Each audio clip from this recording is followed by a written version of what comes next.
오늘 설교 제목 감사라는 제목으로 우리 시편 100편 말씀 읽어보도록 하겠습니다. 시편 100편 말씀입니다. 시편 100편 1절에서 5절인데 시간 다 같이 일어나셔서 시편 100편 읽도록 하겠습니다. 시편 100편 말씀입니다. 제가 1절 먼저 읽겠습니다. 시편 100편 1절 온 땅아 주님께 환호성을 올려라. 기쁨으로 주님을 섬기고 환호성을 올리면서 그 앞으로 나아가거라. 너희는 주님이 하나님이심을 알아라. 그가 우리를 지으셨으니 우리는 그의 것이요 그의 백성이요 그가 기르시는 양이다. 감사의 노래를 드리며 그 성문으로 들어가거라. 찬양의 노래를 부르며 그 뜰 안으로 들어가거라. 감사의 노래를 드리며 그 이름을 찬양하여라. 주님은 선하시며 그의 인자하심 영원하다. 그의 성실하심 대대에 미친다. 아멘. 이 시간 가슴에 손을 얹고 다 같이 고백하겠습니다. 이 시간 하나님의 말씀을 받습니다. 이 말씀이 나를 변화시킵니다.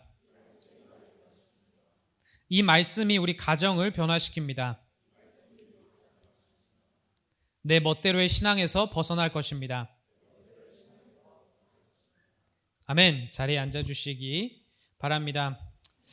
오늘 감사라는 제목으로 말씀 나누고 싶습니다. 감사, 이미 세상에서도 감사의 유익에 대해서 많이 이야기를 하면서 감사하면 건강해진다, 감사하면 더 행복해진다라는 또 그런 자료도 많이 있습니다. 지금 눈앞에 보이시는 것은 이제 목회 데이터 연구소에서 2021년도에 1,000명이 넘는 크리스천들을 대상으로 이제 감사라는 주제로 이제 조사를 한 겁니다. 보이시나요? 네, 보이시죠? 일단 여기서도 한번 우리가 조사를 해보면 좋을 것 같아요. 나는 평소에 그래도 감사를 자주 하는 편이다라고 자부하시는 분들 혹시 손 들어주실 수 있으실까요? 나는 감사 그래도 좀 자주 한다. 나 감사하는 편이다. 자, 박수로 일단 감사합니다. 그죠? 여러분 다 손 들어야 돼요, 그죠? 범사에 감사하라 다들 아시잖아요, 그죠? 감사가 이게 나와야 하는데 막상 조사를 해보니 그렇지만은 않다라는 것입니다. 감사를 자주 표현하는 기독교인이 여기에는 나와 있지 않은데 20%밖에 안 된다라고 이야기를 합니다. 5명 중 1명인 것이죠. 그래서 왜 평소에 감사하는 마음을 느끼지 못하냐라고 물어보니까 무려 42%가 감사할 일이 별로 없어서라고 이야기를 합니다. 그래서 이게 삶이 되게 어려우신가 봐요. 그래서 감사할 일이 별로 없다라고 이야기를 해요. 27%가 뭐라고 했냐면 좋은 일은 있대요. 근데 그건 운이 좋아서 그런 거래요. 그래서 좀 생각을 하게 되죠. 나도 그렇게 생각한 적 있나? 16%는 뭐라고 했냐면 좋은 일은 있대요. 근데 내 노력으로 된 거래요. 그래서 감사할 이유가 없대요. 내가 노력해서 얻은 건데 왜 이런 거죠. 그리고 15%는 그냥 감사하는 것에 대해 관심이 없다. 생각해 본 적이 없다라고 이야기를 했다고 합니다. 범사에 감사하라라는 명령이 주어진 것 치고는 또한 우리가 좋은 소식을 믿는 것 치고는 실제로 이 통계 자료도 그렇고 우리들의 삶을 되돌아봤을 때도 내가 정말 감사하고 있나 좀 되돌아보게 되는 것 같습니다. 여러분들이 이 통계를 들으면 어떤 생각이 드시나요? 저도 학생 때 감사일기를 시도해봤던 적이 있습니다. 그러니까 이게 감사 좋다 해서 감사일기는 막 이렇게 쓰기 시작했는데 이게 어느덧 예전에 그 방학 때 일기 쓰라고 하잖아요. 그거 쓰는 것처럼 돼버렸더라고요. 그래서 계속 쓰다가 그냥 뭐 숨 쉬는 것에 감사하고 뭐 오늘 밥 맛있었던 거에 감사하고 마지막으로 썼던 게 감사일기를 쓰게 하시면 감사합니다라는 거 쓰고 나서 내가 이건 좀 아닌 것 같다.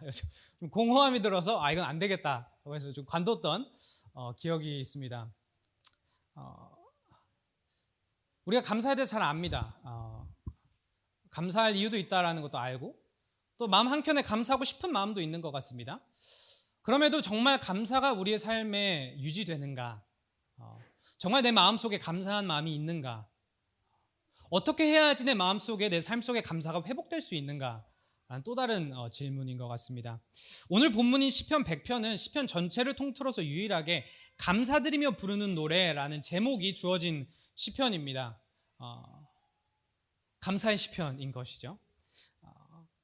따라서 오늘 말씀을 통하여서 우리가 이 시편을 들여다보며 이 시편 안에 담긴 그 복음의 진리와 또 우리가 감사할 수밖에 없는 이유를 살펴보며 성령님이 예배를 통해 역사하셔서 우리 마음 가운데 다시금 감사가 회복되어지기를 간절히 소망합니다. 아멘. 그래서 옆 사람 보고 인사할게요. 감사합니다. 뭐 때문에 감사하는 거예요? 그냥 감사하는 거예요. 감사합시다. 다시 한번 인사할게요. 지금 이제 이게 경고하는 건데 제가 10시 예배 때 이거 되게 많이 앞으로 감사합니다 되게 많이 할 거예요. 그래서 너무 고개 떨구지 마시고 계속 시킬 거니까 또 감사로 더 나아가는 예배 되길 소망합니다. 시편 93편 오늘 본문이 아닌데 일단 시편 93편 1절 말씀 읽고 시작하도록 하겠습니다. 시작. 주님이 다스리신다. 위엄을 갖추시고 능력의 허리띠를 띠시며 다스리신다. 그러므로 세계도 굳건히 서서 흔들리지 아니한다. 아멘.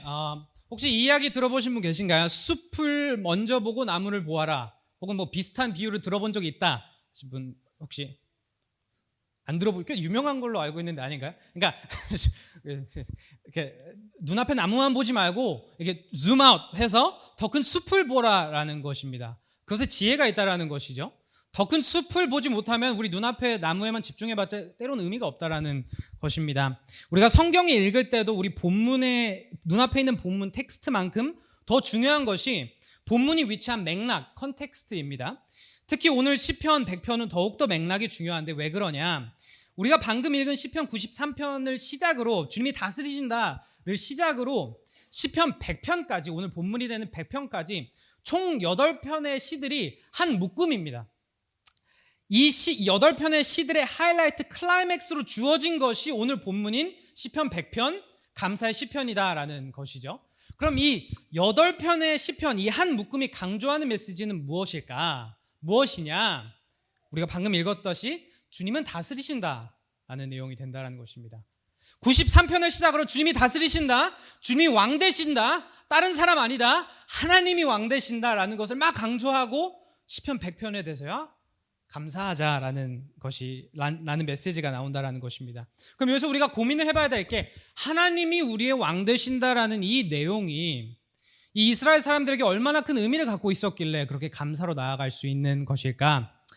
이 시간 출애굽기 1장 말씀 다 같이 읽겠습니다. 시작. 요셉을 알지 못하는 새 왕이 일어나서 이집트를 다스리게 되었다. 그 왕이 자기 백성에게 말하였다. 이 백성 곧 이스라엘 자손이 우리보다 수도 많고 힘도 강하다. 아멘. 제가 1월 달에 이제 실습을 갔다 오지 않았습니까? 그래서 실습을 발라렛이라는 곳으로 갔다 왔어요. 발라렛 아시는 분 혹시 손 드시? 거기 금 캐러 가셨다가 일확천금하고 돌아오신 분 없으신가요? 시골이에요. 좀 시골 느낌이 나는 곳이에요. 그래서 아까 돌아오면서 우리 한 성도님이 저한테 전우사님 발라렛 참 어울린다고 라고 하셔가지고 무슨 말이지? 그게 시골인데? 감사하니까 감사하는 걸로 넘길게요. 한 달 동안 거기 있었는데 정말 거의 매주 장례식을 갔습니다. 그게 그 교회에서도 흔한 일은 아니었다라고 이야기를 해요. 제가 이제 타이밍이 아주 나이스하게 주님이 인도하신 거죠. 한 번은 그 palliative care라고 해서 이제 엄청 위독하신 분들, 더 이상 이제 치유가 불가능하신 분들이 죽음까지 다가가는 그 과정 가운데 너무 큰 고통 안 받으려고 케어해드리는, 그러니까 치유가 목적이 아니라 그냥 관리, 케어해드리는 그런 센터에 신방 요청이 와서 가게 됐습니다. 들어보니까 그 교회 성도님이 아니시더라고요. 한 장로님, 목사님과 함께 갔는데 모르시는 분이 그 병원에게 이 지역에 있는 장로교회 목사님 와달라고 부탁을 와서 특별 요청이 있어서 찾아갔다라고 찾아가게 되었습니다. 보통 팔리티브 케어 가면은 8, 90대 노인분들이 되게 많으세요. 그 전에 갔을 때도 그랬고. 그래서 8, 90대 노인분들 예상하고 들어갔는데 50대 남성분이 앉아 이렇게 누워 계신 겁니다. 그래서 이야기를 나눠 들어보니 원래는 군인 출신이셨다라고 합니다. 군인이셨다가 그 결과로 인하여서 PTSD가 좀 찾아오고 몸과 마음이 무너져서 그렇게 삶이 굉장히 어려워지셨다라고 이야기를 해요. 뭐 이혼을 당하셨고 자녀와 이제 더 이상 연락하지 못하는 상황에 이르셨고 그런 상황을 힘 다해 버티다가 갑자기 극성암이 이제 찾아와서 몇 년 만에 이렇게 이 센터에 오게 됐다라고 이야기를 합니다. 어렸을 때 교회를 다니다가 이제 전쟁이나 이런 걸 참여하면서 이제 교회를 찾아가지 않게 된 분이셨는데 이야기를 나누시면서 하시는 말씀이 내게 전쟁에 나아갈 때도 내 힘으로 버틸 수 있을 것 같았다. 그 위에 PTSD가 찾아서 내 건강이 무너졌을 때도 내 힘을 어떻게 할 수 있을 것 같았다. 내 가정이 무너져서 내 와이프와의 관계가 무너져서 힘들 때에도 내 힘을 어떻게 버틸 수 있을 것 같았다. 그 외에 내가 직장에 잘려서 돈이 필요했을 때도 내 힘을 어떻게 할 수 있을 것 같았다. 근데 죽음이 막상 다가오니 내가 할 수 있는 것이 없는 것 같다라는 것입니다. 나는 죽음이 이렇게 빨리 찾아올 줄 몰랐다라고 이야기를 하십니다. 그러면서 정작 내가 어렸을 때 교회는 다녔지만 교회를 안 다닌 지 이미 20-30년이 지났고 막상 이 죽음이라는 것이 내 눈앞에 찾아오니까 어떻게 해야 될지 모르겠다라는 것입니다. 이집트의 왕이 우리를 다스리는 것이 아니라 이제 하나님이 우리를 다스리신다라는 것이 무슨 의미를 갖고 있느냐? 그 죽음과 죄와의 권세를 갖고 있는 사탄이 우리를 다스리는 것이 아니라 그 죽음의 문제를 뛰어넘어 우리가 이제 구원을 받았다라는 뜻입니다. 아멘이신가요? 우선순위가 있지 않습니까? 우리가 감사라고 생각을 했을 때도 감사할 일들을 생각했을 때도 우선순위가 있습니다. 내가 아무리 돈을 잘 벌어도 건강이 무너지면 감사할 수가 없습니다. 내가 너무 막 잘 나가고 모든 사람들이 날 존경해줘도 내 자녀가 어려워하면 감사할 수가 없습니다. 우리가 마치 유리병이 있고 돌이 있고 자갈이 있고 모래가 있으면 모래를 먼저 넣고 자갈을 넣고 돌을 넣으려고 하면 들어가지가 않지만 돌을 먼저 넣고 그 다음에 자갈을 넣고 그 다음에 모래를 넣으면 다 들어가는 것처럼 우리의 삶 가운데 우리가 감사할 일들이 뭐가 있을까 고민을 해봤을 때 우리 눈앞에 있는 우리의 인생과 일상이라는 나무에만 집중하는 것이 아니라 한 발짝 뒤로 물러서 더 큰 숲을 바라봤을 때 우리 모두가 맞닥뜨려야 하는 문제는 무엇이냐? 죽음이라는 것입니다. 우리가 아무리 이 나무만을 바라보고 내 나무는 저 나무보다 더 크다, 내 나무는 저 나무보다 더 견고하고 더 아름답다라고 생각을 해도 더 큰 숲을 바라보면은 나도 결국 죽는구나. 그렇다면 이 죽음을 내가 어떻게 해야 할까? 마치 이 이집트 왕이 이스라엘 사람들을 다스리는 것처럼 노예 신분으로서 이 사람들을 어떻게 해낼 수 있는 이 힘이 없었습니다. 이집트에서 노예 신분으로서 스스로 나아갈 수가 없었습니다. 우리가 죽음 앞에 그렇다라는 것이죠. 정말로 죽음 뒤에 영원한 삶이 있다면 이 80년 인생은 굉장히 짧은 것 아닌가? 그렇다면 이 80년 인생을 살면서 내가 가장 먼저 해결해야 하는 것은 혹은 가장 중요하게 해결해야 하는 것은 이 죽음의 문제가 아닌가라는 것입니다. 이 이집트에서 노예 생활을 하고 있는 사람들에게 하나님이 다스리신다라는 것, 오늘날 우리에게 하나님이 다스리신다라는 소식이 이 동일한 소식이라는 것이죠. 죽음 앞에 우리가 아무것도 할 수 없을 때 누가 우리를 구원해 주시냐? 출애굽기 3장 다 같이 읽겠습니다. 시작. 지금도 이스라엘 자손이 부르짖는 소리가 나에게 들린다. 이집트 사람들이 그들을 학대하는 것도 보인다. 이제 나는 너를 바로에게 보내어 나의 백성 이스라엘 자손을 이집트에서 이끌어내게 하겠다. 이외에 실제로 에베소서 2장을 살펴보면 1절에서 3절 우리가 죄와 허물 가운데 얼마나 죽어있던 사람들인지를 이야기하며 4절로 가면 그러나 하나님은 이로 시작하며 하나님이 그 크신 자비와 그 크신 사랑으로 우리를 건져내 주셨다라고 이야기를 합니다. 이 죽음이라는 것에서 이 이집트 억압으로 괴롭히고 있던 이 이집트 왕으로부터 이들을 건져내 주신 분은 하나님이시다라는 것이죠. 하나님의 사랑이 있다라는 것입니다. 이 시간 우리가 감사에 대해 이야기를 하면서 제가 감사 이야기하면서 죽음으로 시작하는 게 되게 죄송스럽지만 되돌아봐야 한다는 것입니다. 나는 지금 이 구원의 감사, 구원의 감격이 내 마음에 있는가? 하나님이 없었더라면 내가 어떻게 되었을지 상상하고 있는가? 상상해 본 적이 있는가?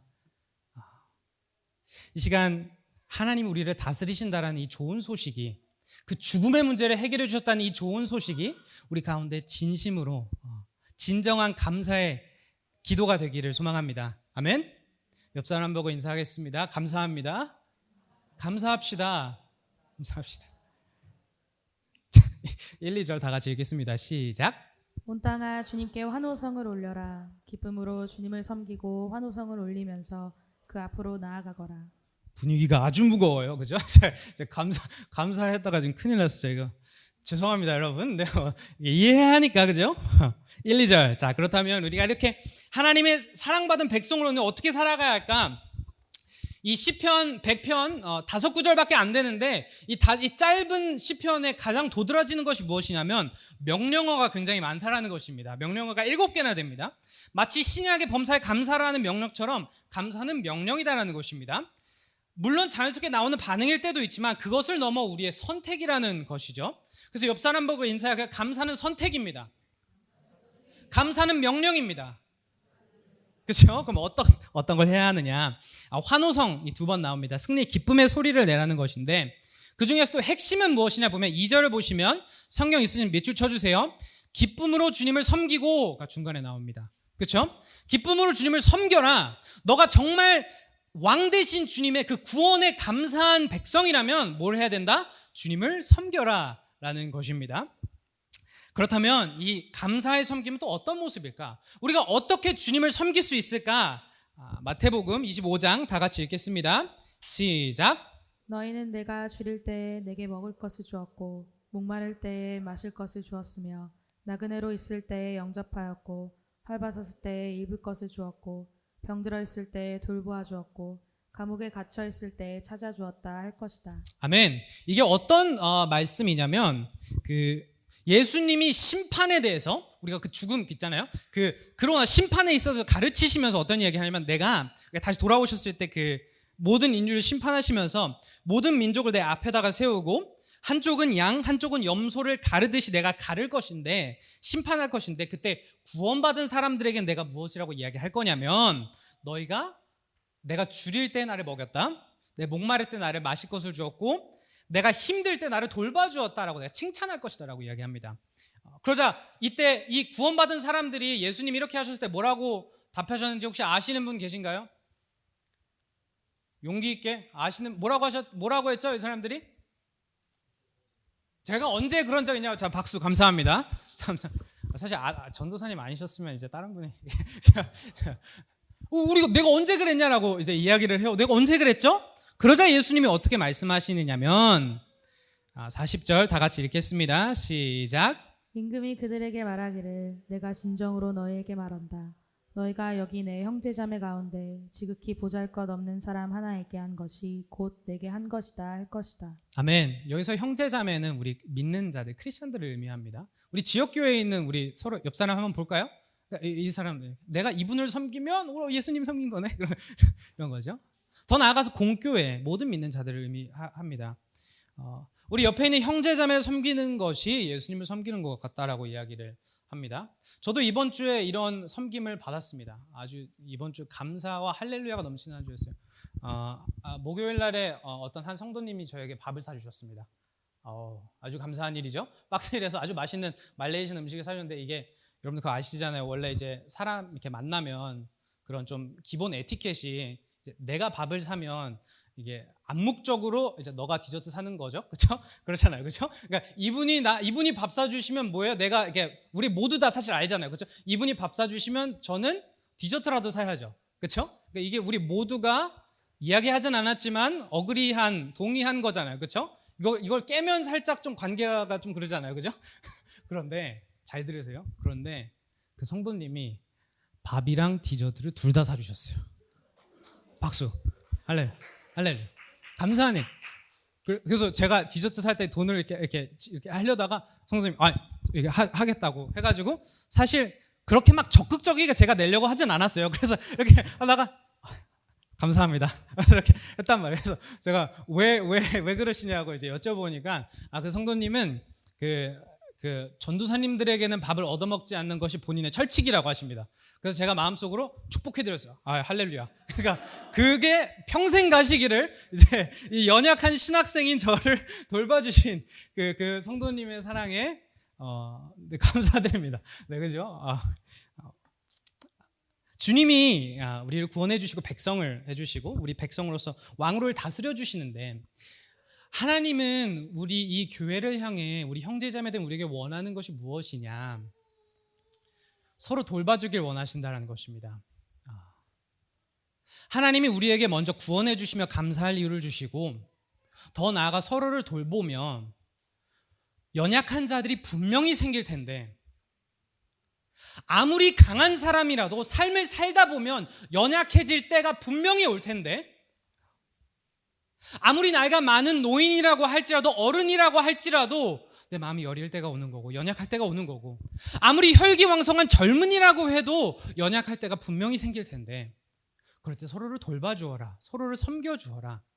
그렇게 해서 너가 받은 은혜와 너가 받은 감사를 서로에게 흘러보내주어라. 그렇게 해서 서로를 섬기고 나를 섬겨라. 예수 그리스도의 몸된 교회를 섬겨라. 예수 그리스도의 신부된 교회를 섬겨라 라는 것입니다. 경험해봐서 아셨겠지만 혼자서 감사하는 마음을 지키는 것이 너무나도 어렵습니다. 저만 그런가요? 이렇게 한 번씩 밥도 얻어먹고 디저트도 얻어먹어야 감사할 일이 때로는 서로 돌봐줘야 된다는 것입니다. 내가 연약할 때 나를 돌봐주는 사람이 우리 형제자매가 나를 돌봐주며 그 감사하는 마음을 좀 지킬 수 있게 된다는 것이죠. 이 시간 서로를 돌보고 계신가요? 우리 옆에 있는 형제자매에 관심을 가지고 계신가요? 이 시간 우리 받은 은혜와 받은 감사가 큰 만큼 우리 전부를 내어 서로를 보호하고 서로의 감사와 은혜를 지켜주는 또 흘러보내는 우리 임브레이스 교회 되기를 기도합니다. 아멘? 옆 사람 보고 다시 한번 감사합니다. 감사합니다. 감사합시다. 감사해요 진짜로. 자, 3절 다 같이 읽겠습니다. 시작. 너희는 주님이 하나님이심을 알아라. 그가 우리를 지으셨으니 우리는 그의 것이요 그의 백성이요 그가 기르시는 양이다. 아멘. 자, 3절 보면은 주님이 하나님이심을 알라라고 이야기를 합니다. 여기서 주님은 무엇을 의미하냐면 사실 이제 영어 ESV로 이제 로드가 다 대문자로 됐어야 되는데 잘못 들어간 것 같아요. 이게 다 대문자라 이게 무슨 뜻이냐면 주님이라는 표현이 타이틀이자 이게 주인이라는 뜻이니까 근데 이름이 되기도 합니다. 누구의 이름이냐? 하나님이 모세에게 처음 나타나셨을 때 그 이집트에 있던 이스라엘 사람들을 구출해내셨을 때 하나님이 자신을 자기 소개하시면서 나는 주님이야, 나는 여호와야 라고 소개하셨을 때 사용하셨던 이름이 이 주님이에요. 그래서 우리를 이집트에서 구원하신 그 여호와, 그 하나님이 지금 우리 하나님이심을 알아라 라고 이야기하는 것입니다. 여기서 알아라라고 했을 때 뭘 이해하라 뭐 이런 뜻인가? 그게 아니라 이해하라라는 뜻보다도 기억하라, 되새겨라 라는 의미가 더 강합니다. 여호와를 계속 기억하고 계속 되새기라 라는 것입니다. 이 말이 난 이후로 우리가 지난주에 보았듯이 그가 우리를 지으셨으니 라면서 세 가지가 연달아 쌓이는 패턴이 나옵니다.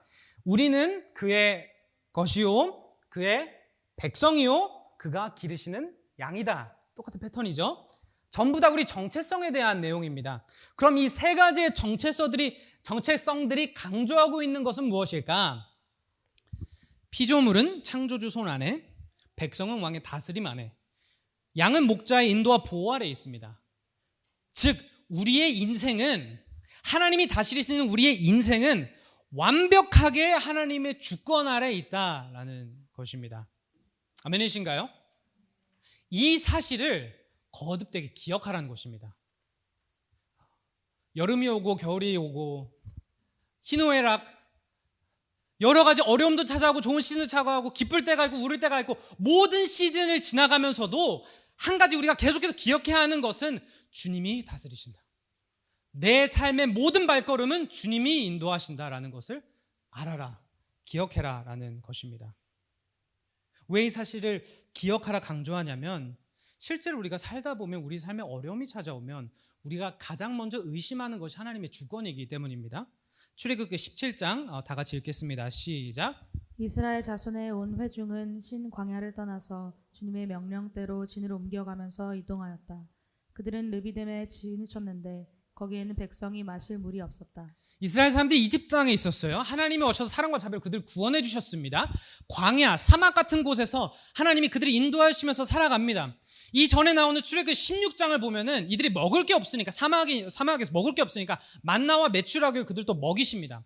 그러고 나서 17장에 들어오면은 이스라엘 자손의 온 회중의 모든 믿는 사람들이 주님의 명령대로 이동하였다라고 이야기를 합니다. 하나님과 살아가면서 하나님의 말씀에 순종을 한 거예요? 안 한 거예요? 한 거예요. 하나님 말씀대로 살았습니다. 그런데 어떻게 됐나? 순종을 했는데도 불구하고 삶에 어려움이 찾아왔다는 것입니다. 그러자 백성들은 어떻게 반응했을까요?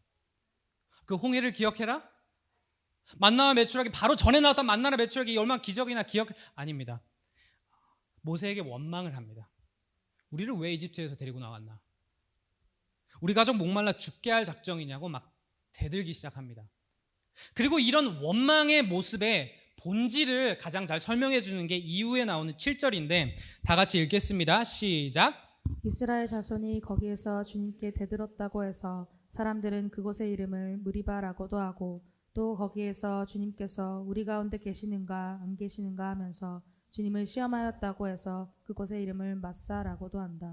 아멘.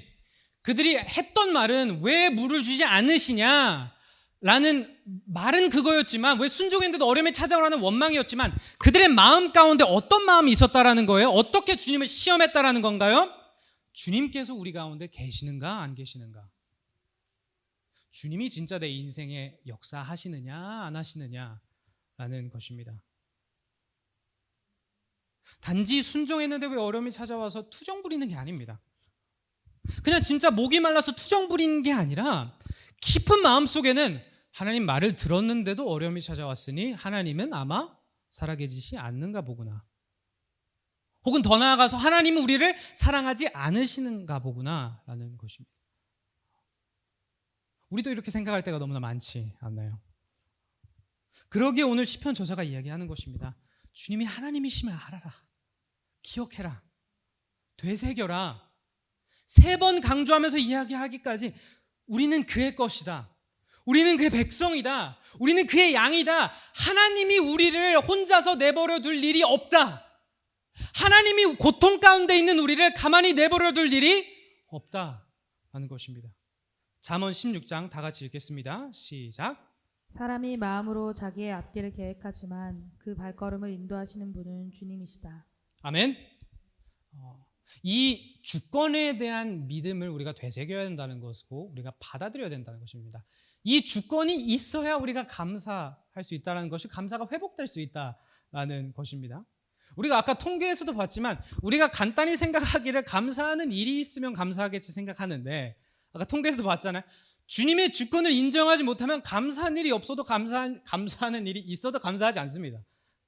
감사한 일이 있어도 이거 내 노력으로 이뤄낸 건데 뭐. 감사한 일이 있어도 운이 좋아서 재수가 좋아서 그랬던 건데 뭐. 넘어간다는 것이죠.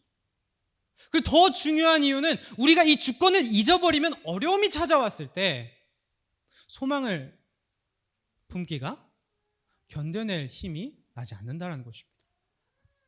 이 주권을 붙잡아야 이 어려움조차도 모든 것을 합력할 선을 이으신 주님의 주권을 붙잡고 우리가 소망을 품게 된다라는 것입니다.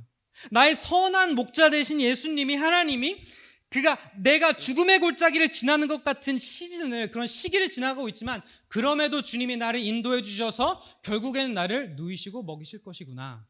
믿음이 있어야 된다는 것입니다. 감사의 회복은 우리가 그냥 감사해야지 하면서 시작되는 게 아닙니다. 하나님을 바라보며 그의 주권을 신뢰하고 믿을 때 회복되는 것입니다. 여러분들은 어떠신가? 이 주권에 대한 확신이 있으신가요? 이 시간 말씀을 통해 저희들에게 명령하십니다. 하나님의 주권을 기억해라. 되새겨라. 이 시간 그 주권을 온전히 신뢰하는 우리 되기를 기도합니다. 아멘. 아멘.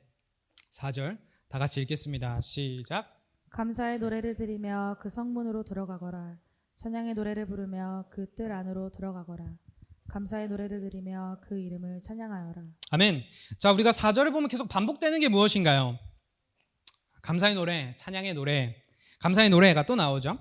성문 뜰 안으로 들어가라는 표현은 왕 대신 하나님의 궁전으로 들어가라는 것이죠. 우리가 크리스천들로서 함께 모여서 주님을 찬양하라는 것입니다. 아멘. 주님을 찬양하는, 그럼 무엇을 찬양하느냐? 5절 이렇게 시편이 마무리가 되는데 다 같이 읽겠습니다. 시작. 주님은 선하시며 그의 인자하심 영원하다. 그의 성실하심 대대에 미친다. 우리가 함께 모여서 우리들의 인생이 얼마나 화려한지, 나라는 사람이 얼마나 화려한지, 우리 교회 목사님 휴가 계시죠? 우리 교회 목사님이 얼마나 잘생겼는지 막 이런 거 이야기하라는 게 아닙니다. 우리가 이렇게 교회에 모여서 매주 소그룹 모임을 하는 이유, 서로 문자를 하면서 교제를 하는 이유, 밥을 먹는 이유, 하나님을 찬양하라는 것입니다. 하나님을 기억하라는 것인데 무엇을 기억하고 찬양하라는 것이냐? 하나님의 성품을 바라보라는 것입니다. 하나님이 어떤 분이시냐? 하나님은 선하신 분이시다. 내 인생에 비록 어렵지만 하나님의 선하심이 드러났다. 그의 인자하심이 영원하다라는 것입니다. 그의 성실하심이 대대에 비친다. 그 찬양, 그 찬송이 입에서 끊이지 않게 하라는 것입니다. 여기서 인자하심이라는 단어는 히브리어로 헤세드라는 단어인데 하나님의 언약적 사랑을 의미합니다. 끊이지 않는 사랑입니다. ESV 영어가 더 잘 표현한 것 같은데 하나님의 steadfast love, 흔들리지 않는 사랑, 변하지 않는 사랑에 대해서 이야기하라는 것입니다. 아멘이신가요? 시간 말씀을 마치면 요한복음 10장 다 같이 읽겠습니다. 시작. 나는 선한 목자이다. 선한 목자는 양들을 위하여 자기 목숨을 버린다. 아멘. 혹시 여기서 그 욥기 읽어보신 분 계세요? 욥기 성경에 나오는 욥기 읽어보셔서 다들 욥이라는 사람을 아시는 분 계세요? 저 욥 알아요. I know Job. 욥 아시는 다들 아시는데 안 드시는 거죠? 그렇게 이해할게요. 자, 욥이라는 사람, 제가 성경을 읽으면서 가장 이해하기 어려웠던 책이 바로 욥기였습니다. 그러니까 아무리 읽어봐도 그의 고난이 납득이 되지가 않았습니다. 욥기의 시작은 이렇습니다. 시작부터 웃겨요. 하나님과 사탄이 대화를 나누십니다. 그것도 저만 이상해요, 여러분? 하나님과 사탄이 대화를 나누세요? 둘이 친한가? 아니, 마지막 창세기 읽었을 때 둘이 안 친했는데 왜 대화를 나누시지? 이런 생각이 들잖아요. 그 다음이 더 웃깁니다. 하나님이 사탄에게 질문을 던지세요. 어디를 갔다 오는 길이냐? 라고 물으십니다. 저만 웃겨요? 왜 그러시지? 그러니까 사탄이 또 거기에 답도 해줘요. 아니죠. 사탄이 답변을 해줘요. 뭐라고 답하냐면 그냥 땅을 이리저리 돌아다니다 오는 길입니다 라고 답변을 합니다.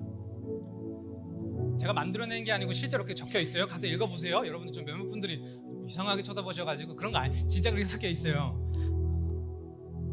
그러다 하나님이 먼저 사탄에게 말씀하십니다. 너는 내 종 욥에 대해서 아느냐? 욥만큼 흠이 없고 정직한 사람이 없다. 그래서 사탄이 말을 하기를 욥이 정말 하나님한테 바라는 것이 없어서 그렇게 잘 살겠습니까? 하나님이 욥의 인생에 돈도 주시고 자녀도 많이 주시고 아내도 주시고 모든 것들을 다 주시니까 그의 인생 가운데는 감사할 일들이 너무 많으니까 하나님에게 감사하며 사는 건 아니겠습니까? 한번 그의 인생에 감사할 일들을 다 없애보십시오. 그의 축복들을 다 없애보십시오. 그가 어떻게 반응할지 한번 봅시다. 그 감사할 일들이 다 사라지면 욥 또한 분명히 하나님을 저주할 것입니다. 감사가 아닌 주님을 원망할 것입니다. 그렇게 욥의 고난이 시작됩니다. 그는 짧은 시간에 그의 전 재산 모두를 잃어버립니다. 평생 열심히 일해서 세워둔, 쌓아둔 돈과 부 모든 것이 하루아침에 날아가 버립니다. 강풍이 불어서 집이 무너져서 10명의 자녀들이 모두 다 사망을 합니다. 머리부터 발끝까지 악성 종기가 나서 옛날 우리 한국집 보면 기와 조각 있잖아요. 그걸로 막 긁어야지 겨우 버틸 수 있을 정도가 됩니다. 더 나아가서 욥기 3장에서 31장까지 욥의 친구라고 하는 사람들이 3명 나오는데 그들이 와서 고통과 고난 가운데 있는 욥을 위로하고 격려해 주는 것이 아니라 하나님이 선하신 분 아니냐, 너가 잘못 살았으니까 하나님이 그런 고통을 주는 것일 것이다. 그러니까 너가 회개해라. 우리가 보지 않는 곳에서 너가 잘못 사니까 하나님이 이렇게 심판하시는 거지, 너가 선한 사람이었으면, 옳은 사람이었으면, 착한 사람이었으면 왜 하나님이 너에게 이런 고난을 주시겠냐? 친구들, 나아가 그의 아내도 와서 그를 비난합니다. 그리고 우리가 욥기를 쭉 읽어보면 그의 입술 가운데 주님을 향한 원망이 나오기도 합니다. 극심한 고통 가운데 제발 좀 살려달라고, 그러지 않으면 차라리 죽여달라고 하는 이야기도 나옵니다. 그러다가 욥기의 마음이 회복되는 사건이 있습니다. 욥기의 마음 가운데 다시금 감사가 흘러넘치게 되는 사건이 있는데, 무슨 사건이냐? 욥기 마지막으로 가면 폭풍 속에 하나님이 나타나십니다.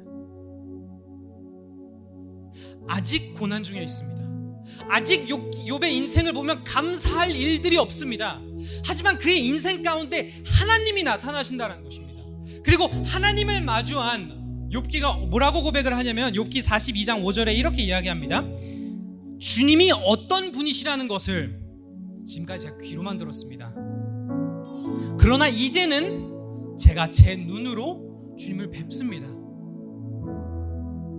주님이 어떤 분이시라는 것을 제가 귀로만 들었는데, 이제 폭풍 속에 주님을 맞이하니 제 눈으로 주님이 어떤 분이시를 봅니다.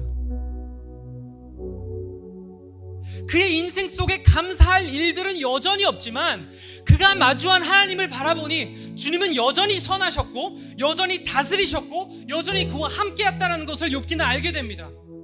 그래서 깨달은 것이, 내 인생에 감사할 일들은 없더라도 변하지 않은 감사할 분은 계시는구나. 내가 감사한 그 하나님이 나와 함께 해주시는구나. 그래서 회개를 하고 그의 마음이 회복되기 시작합니다. 여러분, 우리의 삶 속에 백날 백번 주님 감사할 일을 주십시오, 감사할 일을 주십시오 기도해봤자 이루어지지 않습니다. 고난은 찾아옵니다. 때로는 이해되지 못할 고난 또한 찾아옵니다. 우리의 삶 속에 정말 범사에 감사하라는 명령을 살아내기 위해서 우리 마음 가운데 회복되어야 되는 것은 무엇이냐? 우리가 감사할 일들을 붙잡는 것이 아니라 감사한 분을 붙잡는 것입니다. 마치 부모님이 자녀가 가끔은 말썽을 피우고 그래도 이 자녀가 나와 함께 해준다서 얼마나 감사한가.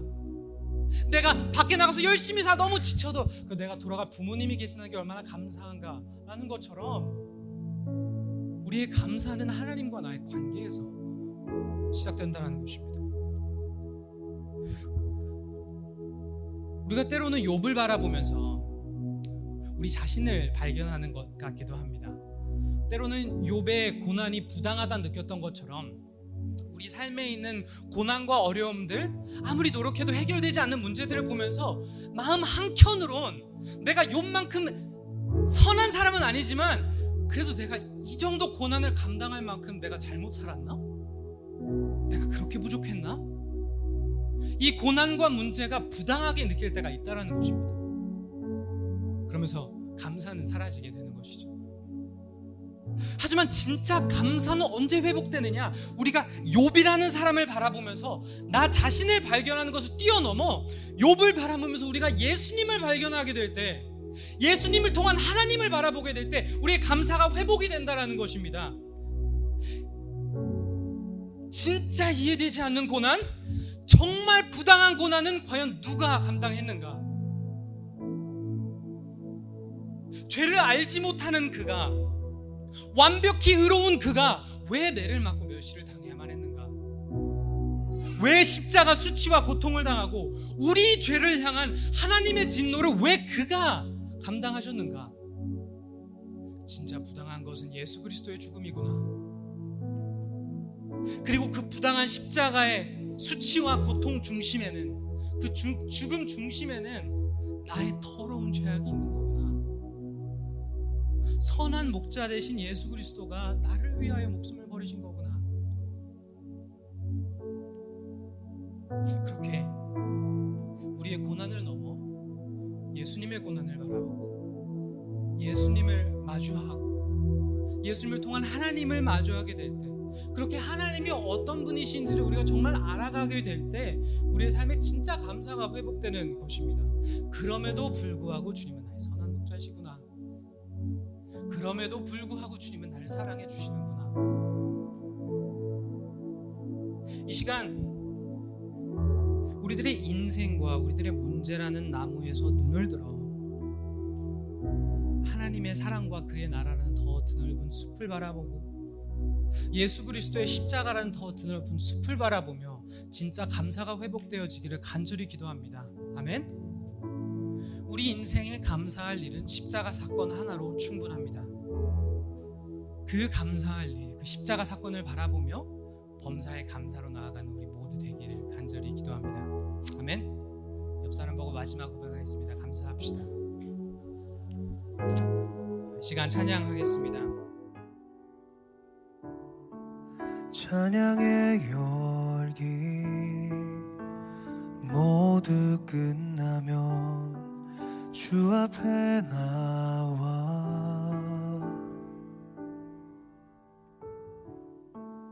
더욱 진실한 예배 드리네 주님을 향한 노래 이상의 노래 내 맘 깊은 곳에 주께서 원하신 것 화려한 음악보다 뜻없는 열정보다 중심을 원하시죠.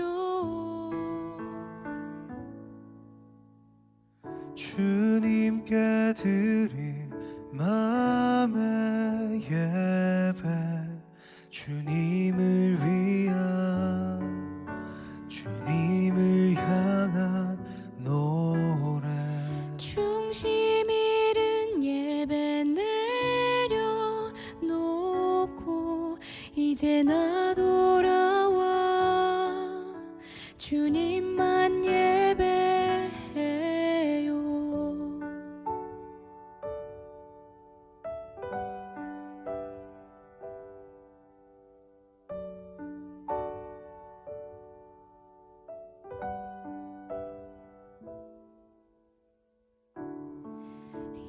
영원하신 왕 표현치 못할 주님의 존귀